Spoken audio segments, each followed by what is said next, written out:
Убедена сум дека со особен интерес го очекувате обраќањето на председателот на ГРОМ Стефчо Јакимовски. Дозволете уште еднаш во името на сите вас срдечно да го поздравиме неговото присуство.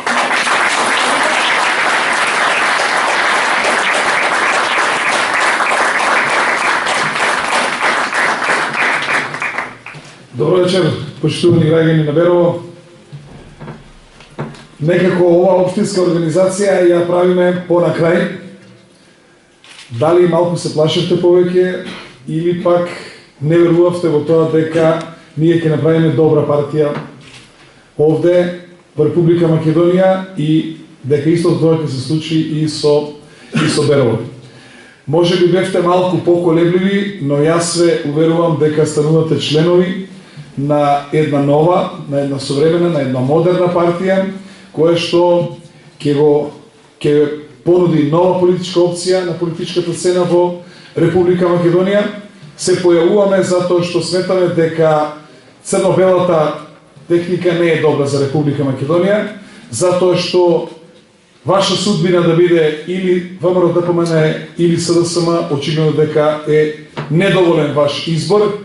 И ние се појавивме нова политичка цена со цел да се зголеми изборот на граѓаните на наредните парламентарни избори. Јас исто така во Карпош се кандидирав токму затоа да се збогати изборот на граѓаните на општина Карпош и тие има што да избираат и избраат така како што тие мислеат. Нашето мислење е дека избор само меѓу две овие опции, дека тоа е лош избор и дека дава лоши резултати, зашто очигледно дека ВМРО-ДПМН му ја зема мерката на Социјалдемократскиот сојуз. Социјалдемократскиот сојуз е без идеи, не знае там натаму како да се справи со владеачката гарнитура и очигледно дека ние и натаму ќе гледаме една летаргија. Што се нашите главни програмски определби и зошто ова партија се разликува од другите политички партии? Прво сакаме да знаете дека ГРОМ е мултиетничка партија, онаква како што е и Република Македонија. Ние во оваа партија членуваат и албанци, и македонци, и власи, и турци, и роми, и бошњаци, и срби, и црногорци, и хрвати, и словенци, значи од сите етнички заедници. Наш подпредседател е господјата Мавија Мехмети, која што е млада албанка од Скопје, професорка по албански јазик. Ние сметаме дека мора да имаме соживот. Мора да се потрудиме да ги релаксираме политичките тензии во нашата држава. Ние сметаме дека просперитетна и економски развиена Македонија не може да биде ако не биде етнички стабилна. Ако биде Македонија етнички нестабилна, тоа значи дека ќе имаме политички проблеми, тоа значи дека ќе имаме безбедносни проблеми, а во држава со политички, безбедносни и со етнички тензии никој не сака да инвестира, тоа значи дека Република Македонија ќе стагнира. Затоа оваа партија сакаме да биде коректор токму во овој дел во создавање услови на соживот меѓу особено двете најголеми етнички групи меѓу македонците и албанците. ГРОМ е партија која што се залага за дескопијанизација на Република Македонија.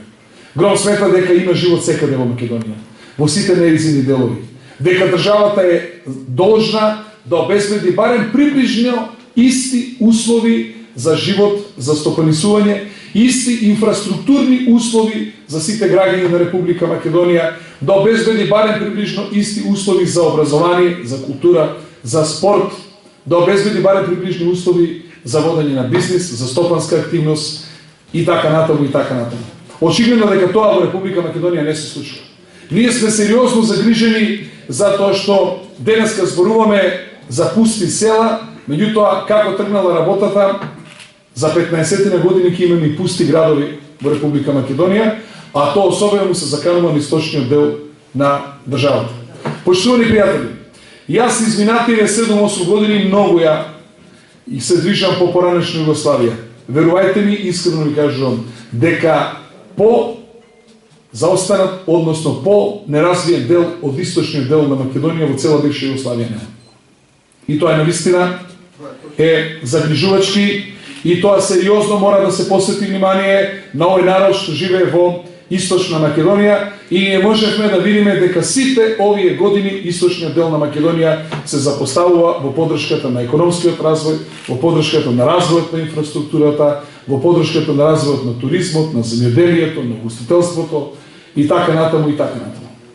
Следната битна работа за ова партија е што е ова партија која што вели повеќе пари за народот и за предпријатијата, а помалку за владата. Ние сметаме дека треба да се намалат буџетските расходи. Штом се намалат буџетските расходи, тоа значи дека ќе има помали даночни зафаќања, ќе има помали казни, помали притисоци врз народот и врз предпријатијата. Што повеќе пари има кај народот и кај предпријатијата, ти имаат поприродни канали како да ги инвестираат своите пари, да ги оплодуваат и да се отвараат нови работни места. Секоја влада, не само нашата, лесно заработува, ама уште полесно троши. И ние имаме вистински пример на лесно заработени пари како ги троши една влада на нестопански инвестиции, како што се споменици, како што се огради, како што се баракни згради, фасади и така натаму и така натаму. Тоа значи дека Гром е против нестопански инвестиции. И јасно кажуваме, ако е заер, доста е споменици. Ако е заер, доста е престанете. Дајте да градиме она што му треба на граѓанството. А на граѓанството и на стопанството му треба да релаксираме даночната политика, да возможиме стопанството да дише, за да може да обезбеди барем проста, ако не може проширена репродукција. Само така бидете уверени дека стопанството ќе почне полека да се дига напред, да се крева нагоре и да отвара нови работни места. Ние сметаме дека се претара со нестопанските инвестиции и ако ги погледате резултатите кои што ги имаме во растот на бруто општествениот производ, ќе видите дека дефицитот во буџетот на Република Македонија не кореспондира со соодветен раст на бруто општествениот производ, а тоа значи дека денеска веќе имаме 300 милиона евра дефицит во буџетот, односно позајмуваме пари во буџетот, а тие пари не се вложувале во развој, туку се вложувале во нестопански инвестиции и тоа е главната причина зошто имаме толку низок раст на бруто општествениот производ. Гром е партија која што смета дека треба да имаме натамошна децентрализација на власта во Република Македонија, зашто сметаме дека локалната самоуправа подобро обавува многу функции во однос на владата на Република Македонија и независимите подрачни единици. Сметаме дека треба да има децентрализација во безбедносните служби, дека треба да имаме и локална полиција. Командирот на полицијата мора да биде член на општинска влада и секој понеделник да му реферира на градоначалникот како е безбедносната состојба на општините, градот, селата во кои што тие живеат. Односно, сметаме дека јавниот ред и мир треба да се биде должност на локалната самоуправа и ние немаме ништо против државната безбедност, разузнавањето, контраразузнавањето, борбата против организираниот криминал, борбата против економскиот криминал, борбата против трговија со наркотици, белоробие, оружје и така натаму. И по наше мислење, таа функција државата доста добро си обавува и таа треба да остане во државни ингеренции. Но овој дел на јавниот ред и мир, тој треба да дојде под локална самоуправа и сигурни сме дека во тој случај граѓанството ќе има многу подобри безбедносни услови во однос на оние што сега ги имаме. Можеби тоа вие не го чувствувате како граѓани овде во помалите места. Многу е тешко да се живее и многу се нарушени безбедносните услови на граѓаните во Скопје, во Тетово, во Гостивар, во Битола, во Куманово, во поголемите градови. Камери имаме на сите страни, 12.000 полицајци имаме, уште 10.000 луѓе вработени во безбедносните агенции, а криминалот секој ден расте. Што тоа значи? Дека криминалците и полицијата не се на различни страни, туку дека се на исти страни.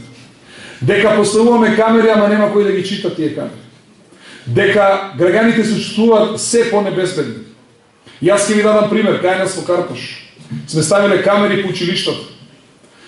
Имаме како еден господин доаѓа и си одвртува камерата, камерата си го слика, си одврта камерата. Тоа CD сме го дали во полиција година и пол. Човекот, полицијата не може да го најде кој е. Влегува кај нас во општината на колегата што овде е со нас, му крадува новченик, му крадува наочени, му крадува лаптоп и така натаму, знаеме точно како се вика човек се вика Душко Буљаш. Веднаш известивме полиција, имаме снимки на камерите и така натаму, до ден денеска тоа не е најдено. Во едно училиште влегува украдува 138 компјутери, 138 чачкалици да украде, па колку време ги требаше. Со 2 врати, од кои што една железна, со 2 брави и така натаму. Во друго училиште 50 и кусур компјутери до ден денеска не се најдени. А да не зборувам секојдневно граѓаните како се жалат за лошите безбедносни услови што ги има, насилеле разбойници, апаши, рекетари, и особено тоа се чувствува овде во источниот дел на Македонија од тие моќници и така натаму, и ние сметаме дека на тој дел мора сериозно да му застанеме на опашката и дека вакви безбедносни услови се неподносливи за граѓаните и дека граѓаните ја чувствуваат државата каде на клучните сегменти, а тоа е во судството, во кое што ние сме незадоволни, полицијата, здравството и кога ќе дојдете во додир со државната администрација, односно службите на владата на Република Македонија, и на сите овие полиња ние имаме разочарување кај граѓаните. Следната битна работа за која што се залага ова партија е што ние сметаме дека треба да имаме натамошно вложување во инфраструктура. Треба да имаме натамошно вложување во делот на енергетиката. Како оваа држава може натаму да се развива ако не гради енергетски објекти? Кога јас бев министер, увозот на електрична енергија беше некаде околу 60 милиони евра. Денеска увезуваме електрична енергија над 700 милиони евра. Македонија мора да вложува во енергетски објекти. Мора да вложува во енергетска ефикасност, во зголемување на енергетската ефикасност. Мора да вложува во алтернативни извори на енергија. Мора да инвестира во намалување на потрошувачката на енергија, затоа што енергијата ќе станува се поскапа на светскиот пазар, а тоа значи дека се повеќе ќе имате оптеретување на вашите трошоци на домашниот буџет, се повеќе ќе се дигаат трошоците на стопанството, затоа што енергијата учествува во трошоците за единица производ, и тоа значи дека нашето стопанство ќе станува се непоконкурентно. И ние не можеме да се изначудиме како волку години не се гради, не се изгради нити еден енергетски капацитет за овие 8 години. Следното битно прашање е земјоделието. Вие гледате дека во Република Македонија наводно се издвојуваат секоја година по 140 милиони евра за земјоделците. Знаете ли колку се тоа многу пари? Помножите го по 8 години, тоа се негде околу 1,2 милиони евра. Мислам дека и порано имам зборувано. Ако толку пари добиле земјоделците, јас ти гарантирам дека секој земјоделец денеска требаше да вози минимум голф, да има најмалку двосолен стан во Скопје и да има најсовремен трактор. Дали тоа денеска го има? Или толку пари не се дадени, или некој тие пари ги дава на луѓе кои што не се земјоделци, на несоодветни луѓе, и затоа ги немаме резултатите кои што ги очекуваме. Јас сум човек кој што на памет не зборува. Ако баба лаже, трап не лаже. 2006 година учеството на земјоделието во бруто општествениот производ беше 11,3. Денеска земјоделието учествува во создавањето на бруто општествениот производ со 9,4. Па ако толку многу пари сме вложили, зашто паѓа учеството на земјоделието во создавањето на бруто општествениот производ? Зошто во однос на 2006 година имаме 46% помалку кози? Зошто имаме 23% помалку свињи? Зошто имаме 15% помалку крави? Зошто имаме негде 11% помалку овци, ако толку многу издвојуваме пари за земјоделието? И верувајте, деновиве ја земав новата програма во делот на земјоделието, да се чудите колку многу пари се издвојуваат, ама пари се издвојуваат за обуки вакви, за обуки онакви, за советување вакви, за студии овакви, за студии онакви. Тоа значи браќата парите ги взимаат за солење на памет, а не тамо каде што треба да се вложат во земјоделието, а целта на субвенциите, побарете ја програмата, ќе се уверите самите во ова. Целта на субвенциите и стимулациите се да се поевтини производството земјоделско, да ние на трпезите кои што не сме земјоделци јадеме поевтина храна, да нашите производи станат поконкурентни на европските, на светските пазари, а од друга страна земјоделците да им биде по-профитабилно производството. Дали тоа кај нас се случи? Ова партија вели, немој да земате данок од доход од земјоделците, немој од бува лој да вадите. Ова партија вели дека земјоделците мора пестицидите, семенскиот материјал, нафтата која што ја користат, да биде без акцизи и без ДДВ. Така ќе им овозможиме да ги намалат трошоците по излидница производ и така ќе бидат поконкурентни на европскиот и светскиот пазар, така ќе го стимулираме извозот. И ние сметаме дека сосема погрешна земјоделска политика е онаа политика која се базира само на стимулации и субвенции и ништо повеќе од тоа. Ќе запрашаме дали ова влада изгради барем еден мелиоративен систем? Дали е дозволено после скоро една деценија и натаму во Македонија 80% од земјоделските површини да не бидат под вода, да зависат од Господ? Вистинските средства кои што треба да ги насочуваме токму во тој дел. Значи да се зголеми бројот на земјоделските површини кои што се наводнуваат, за да можеме да имаме интензивно земјоделие. Ова што сега го правиме земјоделие кој што зависи од Господ. Следната за нас битна работа е, треба да се потрудиме да отвараме нови пазари во делот на земјоделието. Треба да даваме поддршка токму во начинот на калибрација, во пакувањето, во маркетингот во делот на земјоделието. А не она што гледам тамо каде што парите се извојуваат за разноразни, семинари, обуки и така натаму, и очигледно јасно е каде се крио зајако, зашто ги немаме резултатите во делот на земјоделието. Ова партија смета дека нашето образование е несоодветно. Не соодветствува со потребите на стопанството. Дека ова образование што го има Република Македонија, тоа е премногу теоретско. Ова образование само ги оптеретува младите луѓе, меѓутоа не дава никакви практични сознанија. Ние сметаме дека многу повеќе треба да се внесат практичните одлуки во образованието, дека треба да имаме многу повеќе специализирани училишта, особено средни, и дека кадрите кои што таму излегуваат треба да бидат подготвени да се вклучат во стопанските текови, а не да седат неуки во Агенцијата за вработување. Ние сметаме исто така дека непотребно се фаворизира високото во однос на основното и на средното образование. И јас ќе ви дадам само еден пример. Зашто мора матурски испит да биде задолжително математика, да ми каже некој? Ако јас се определувам дека клучам филозофски или правен факултет или музичка академија, зошто треба математика да ми биде задолжителен матурски испит? Тоа го правиме само за да ги нервираме децата, да им го тежнеме школувањето, да им создаваме анимозитет од книгата. Оние што се образуваат во западните земји, таму многу повеќе образованието е насочено кон добивање на практични искуства во однос на теоретскиот дел кој што ние овде во Република Македонија го имаме. За нас битен дел и битен сегмент од животот е и спортот. Особено спортот не интересира за младите. Да не запрашам само. Кој тоа во светот брои 4-то и 5-то место освоено? Само ние македонци. Се знае што се брои: шампион, вице-шампион и освојувач на бронзен медал.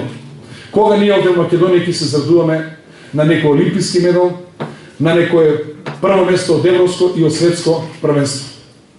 Ние сметаме дека овде отсутствува владината политика.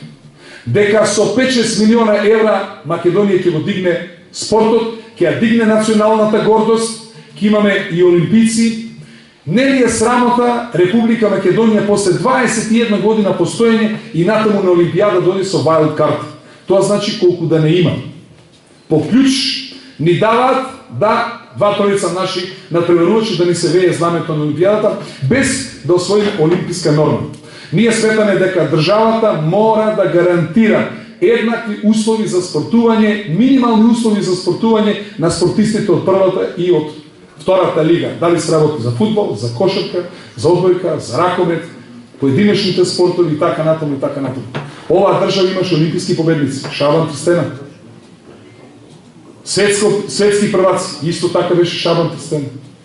Имавме олимписки вице шампион, русески. Благој Георгиевски е носител исто на златен медал во светско првенство. Да не зборам за Елош Ази Салику, вторна олимпијада и така натаму и така натаму. Тоа значи дека ова поднебје и tekako има добри спортисти, меѓутоа отсуствува владината политика. Владината политика во делот на спортот се сведува на тоа кога ќе земеме некој си пето место да го прати кабриолет автобусот на аеродром, да ги качи ракометарите или кошаркарите, да ги протне под триумфалната капија, и тоа е владината политика во делот на спортот. И јас само ќе ви давам уште некој пример. Ако Минчо не дава за Металург, оној Сергеј Русинот не дава пари за Вардар ракомет, Владо Тодорович од Инес не дава за Пролет и Силјан Мицевски не дава за Пелистер од Битола, ние македонијците нема ракомет. Нуло. Ако јас во Карпош не давам за Карпош Соколи кошарка, ако Заев не дава за Струмица, ако Зоран Дамјановски не дава за Куманова, ако Ивица Коневски не дава пари за МЗТ Скопје, Силјан Мицевски за Пелистер од Битола и Томица Главчев, директорот на Ноел во Гевгелија не дава за Кожук, ние во Македонија ќе немаме кошарка. Каде е тука државата, прашувам? Затоа ова партија смета дека токму по делот на спортот во голема мера може да се дигне националната гордост, дека за 5 години Македонија може да има и олимписки победници, дека со една квалитетна, консеквентна програма, со издвоени средства и гарантирање на минимални услови на овие спортисти, дека во Македонија во голема мера ќе се дигне спортот, и дека сосема е погрешно затоа што се смета дека спортот денеска стане играчка само за богатите. Таленти има и меѓу богатите и сиромасите. Таленти има и во град и во село. А како кај настана работава, очигледно дека спортот привилегија може да биде само на богатите и на тие што се по градовите. За останатите кои што живеат во рурални средини, за нив нема простор, нема ниту средства, затоа што спортот исклучиво го ставивме да се базира на приватните фондови и на приватните донации и на инвестирањето од страна на родителите и од страна на самите спортивци, што е апсолутно недозволиво. Натаму, граѓанската опција за Македонија е за поддршка на малите и средните предпријатија. И сами сте сведоци, почитувани пријатели, дека веќе големи системи, големи предпријатија нема. Некогаш имаше предпријатија кои што работуваат 10, 12 илјади, 8 илјади, МЗТ, 5 илјади Охис, 3,5 илјади ФАС 11 октомври, и да не ги бранам, и така натаму, и така натаму. Веќе денеска готово да нема предпријатие над 1000 вработени, на прсти се бројат. Макс Стил, Балкан Стил или Митал, не знам, Гранит, Петон и така, и нема друго предпријатие над 1000 вработени. Значи, македонското стопанство веќе се базира на малите и средните предпријатија. Гром смета дека треба да ги тргнеме рацете од нив. Треба да тргнеме политиката од малите и од средните предпријатија. На што личат овие драконски казни инквизициски што ги имаме денес? Предпријатијата се казнуваат за се и се што. Казните се движат од 30.000 па до 20.000 евро. Стенка, овка, секој стопанственик, особено оние што имаат микро или мали предпријатија. И можете ли замислите колку е тешко некој да плати 3.500 евра казна, ако има некој мало дуќенче со 20 вработени и така натаму и така натаму.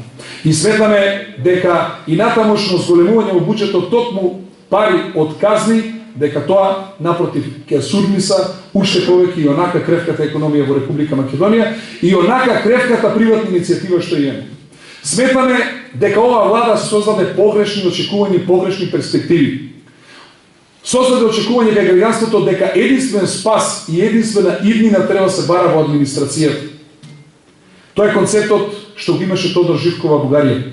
Сичките да работиме за 100 лева и да бидеме среќни.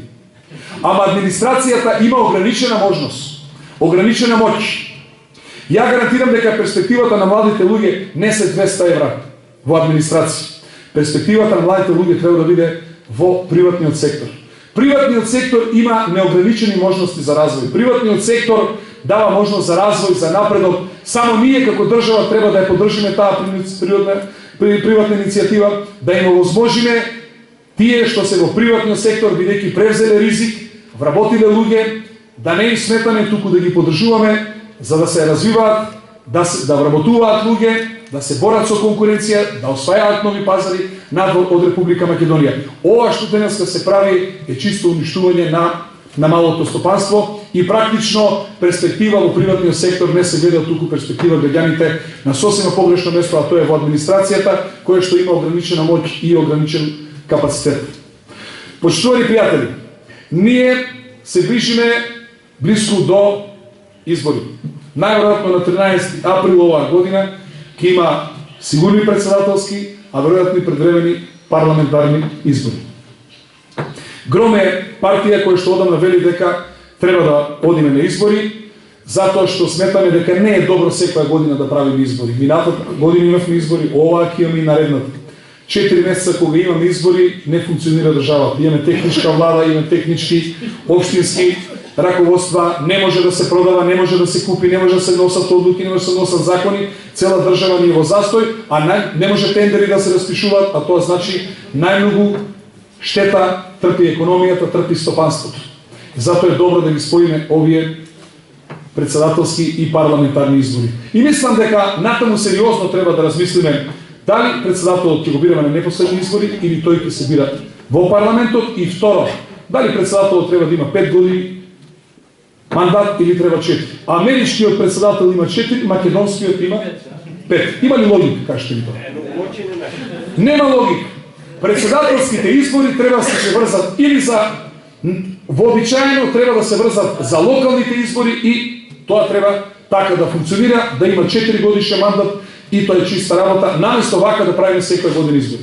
Од друга страна, ние од 24 декември минатата 2012 година влеговме во сериозна политичка криза. Немаме политички диалог. Тензиите политички се зголемени. Ние сметаме дека Македонија не напредува со темпото кое што се очекуваше, имаме застој во евроатлантските интеграции, ние сметаме дека економската состојба ниту стандардот на граѓаните не е на она ниво на кое што граѓаните очекуваа од актуелната власт и дека тоа мора да има разрешница на нови парламентарни избори, на кои што веројатно ќе дојде до прегрупирање на политичките сили во парламентот, ќе се формира нова влада и што сметаме?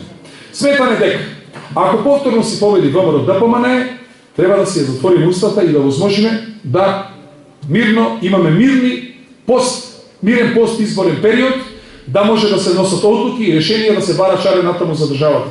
Доколку дојде до прегрупирање на политичките сили, ВМРО ДПМН падне и дојдат нови структури кои што ќе водат државата, тоа значи тие исто така треба да имаат мирен постизборен период за да може да се носат клучните одлуки што се битни за евроатлантските интеграции на Република Македонија.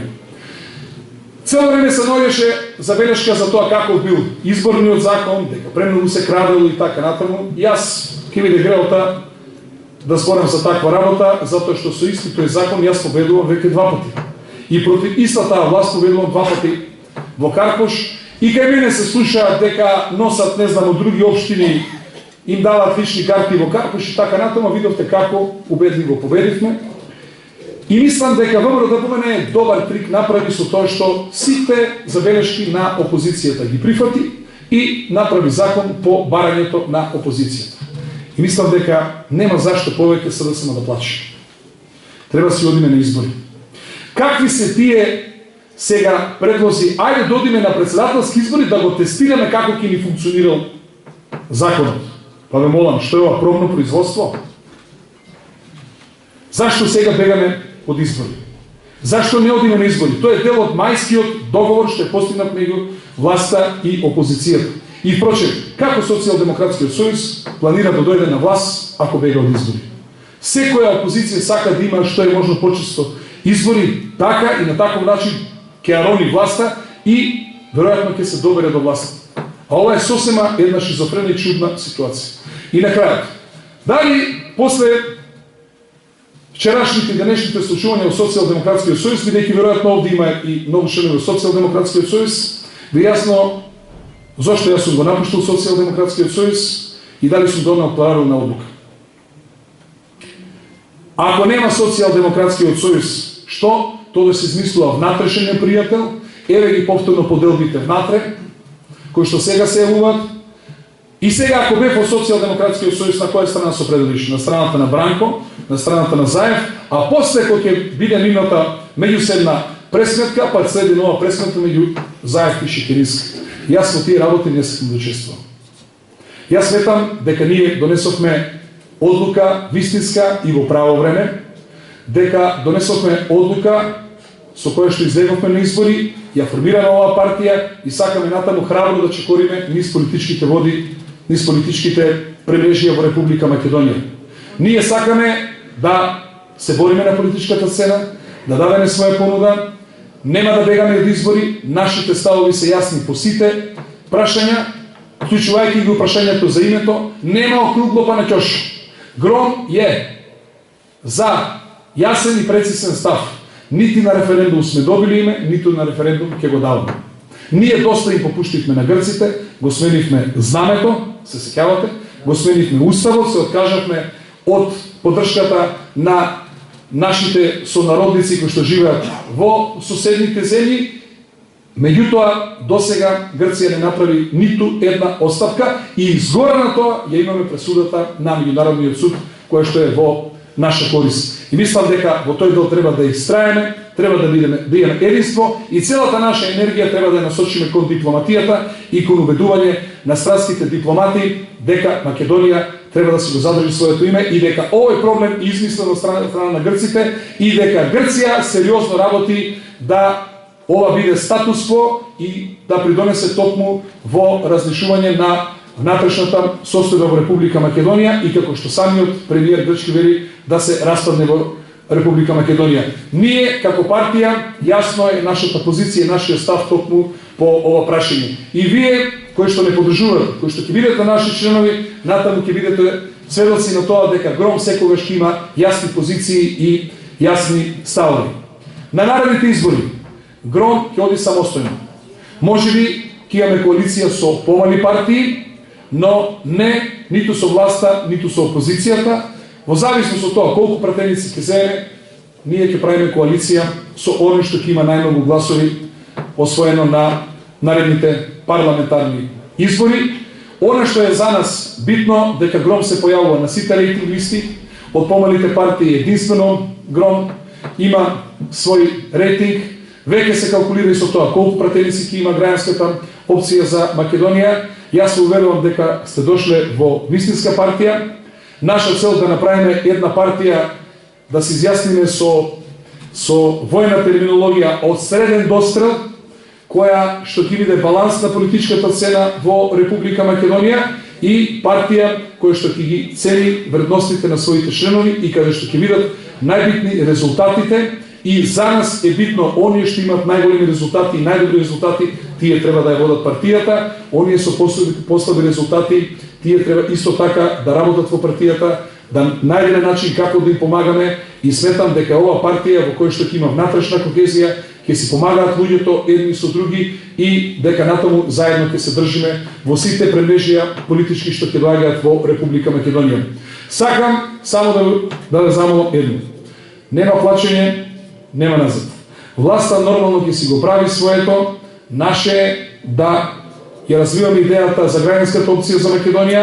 Од нас зависи колку наши пријатели, колку наши другари, колку наши роднини, во колку домови ќе влеземе, колку ќе расшириме идејата на Гром, колку ќе ја доближиме програмата на Гром до граѓаните, колку ќе бидеме блиски со граѓаните, толку и резултати и толку успеси ќе жнееме на наредните парламентарни избори. Само партија која што е блиска до граѓаните, само таа може да стекува резултати и успеси.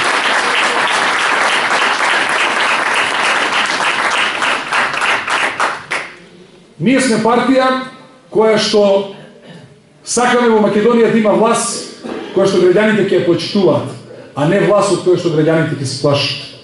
Мене во Карпуш ме гласаат затоа што ме почитуваат и ги почитуваат резултатите, а не затоа што ми се плашат. И сметам дека ниедна власт нема право да врши заплашување и терор врз својот народ. Граѓаните на Република Македонија во 21. век се доволно писмени и доволно паметни за да оценат што е добро за нив. Нема потреба ни од реклами, ни од пропаганди, ни од притисоци, Ако правите добро, тие тоа ќе ви чувствуваат и ќе ви дават поддршка. Ако тоа добро што го правите е недоволно добро, тогаш јасно дека ќе ве сменат и ќе дадат поддршката на некој друг. Во името на развојот и афирмацијата на граѓанската опција за Македонија, јас уште еднаш сакам да ви се благодарам на вечерашното присуство. Се надевам дека општинското раководство многу брзо ќе го конституира форумот на млади, со тоа што сакаме да ги поканиме сите млади до 27 години, утре да ни бидат гости во Скопје, во универзалната сала преку 2000 млади луѓе ќе се соберат да го формираат форумот на млади, да изберат младинското раководство, ќе имаме марш претходно, потоа младите исто така ќе имат мала дружба во една од скопските дискотеки, сакаме да се запознаат меѓу себе и сметаме дека со ова се формира битниот дел од граѓанската опција за Македонија, а тоа е форумот за млади, кој што треба да даде дополнително погонско гориво на оваа партија, а партија без млади, тоа значи дека е партија без иднина. Ние можеме да се пофалиме дека досега имаме скоро 20.000 членови и дека веќе имаме над 5.000 млади луѓе, кои што за нас представува посебно задоволство, но и за нас исто така и посебна обврска, затоа што ни е битно каде тие и како тие млади луѓе ќе ги водиме, и посебно ни е драго што младите луѓе гледаат перспектива во граѓанската опција за Македонија. Во името на развојот на нашата партија и во името на успехот на граѓанската опција за Македонија, уште еднаш ви се заблагодарувам и честитам и на општинскиот одбор, на претседателот, и посакувам многу успеси, многу